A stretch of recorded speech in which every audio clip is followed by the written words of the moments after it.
I said this before, and I don't get tired saying this because it's a very important thing for us to grasp.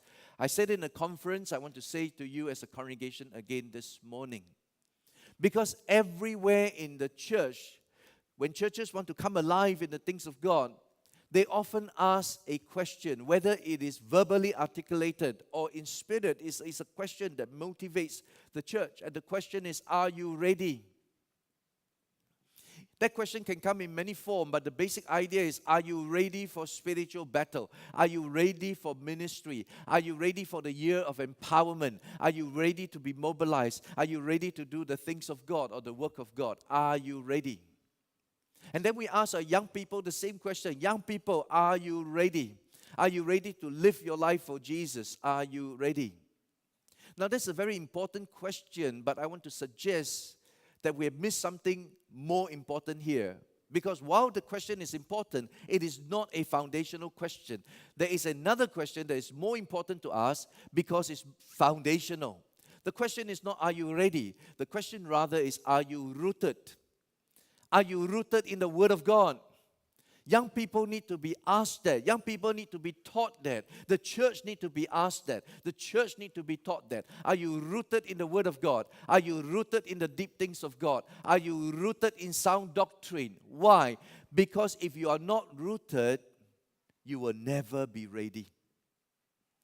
The readiness you have without rootedness will only be superficial. There is no sustainability.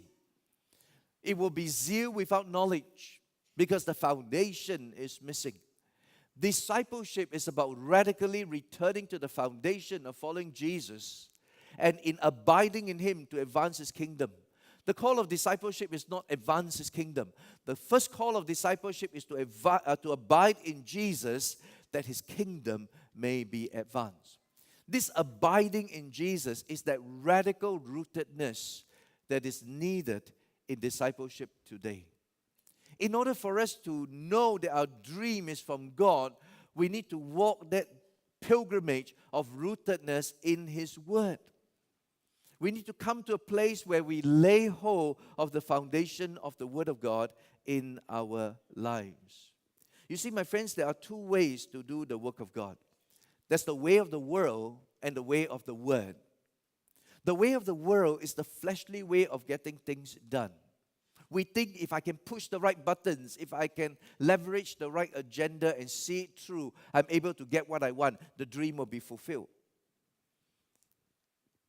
But there are many people who discover this is not so. In my mentoring of businessmen, some of them are award-winning, recognized, successful businessmen. Everyone, without exception, they've gone through hard times when they realize they don't have the resources to do what it takes. Because no matter what they know about business leadership and the resources, capital, connections they have, after a while they recognize there's no button to push. We got to depend upon God. There's the way of the world and there's the way of the Word.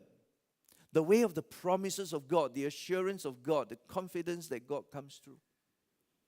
Therefore, we need to learn in discipleship to anchor in God. When I transited in leadership as the senior pastor, there will be the last things a senior pastor needs to do before he hand over. Like there's the last staff meeting, a last board meeting, a last sermon and worship service. There's the last dinner, the last farewell. And among the last things that I do, there was one last thing that is very, very important to me. And that last thing was I took the two new senior pastors. Our church have two locations, two buildings. And so we have two lead pastors in charge. I took the two new senior pastors up in the mountain, Masilau, Kota Kinabalu. And we spent 4 days, 3 nights together seeking the Lord. In the morning, we have breakfast together. I'll share with them the word and then give some spiritual directions. And for the whole day, from after breakfast all the way to dinner time, each of us, the three of us, are alone in the mountain in solitude, seeking God. We come back at dinner time to share what the Lord has spoken to us, what He has spoken to us through His Word and the promises that He has granted to us and the principles He has laid before us. And then we go to sleep early. The next morning we wake up, do our quiet time, have breakfast together, and we continue that routine of seeking God. Why? Why do I consider that as the most important last thing, more important than even the last staff meeting, last board meeting? The answer is simple. I want to help the new senior pastors to realize that life in ministry is complex, it's not always easy, and there are times we don't have the answers. We need to learn to seek God.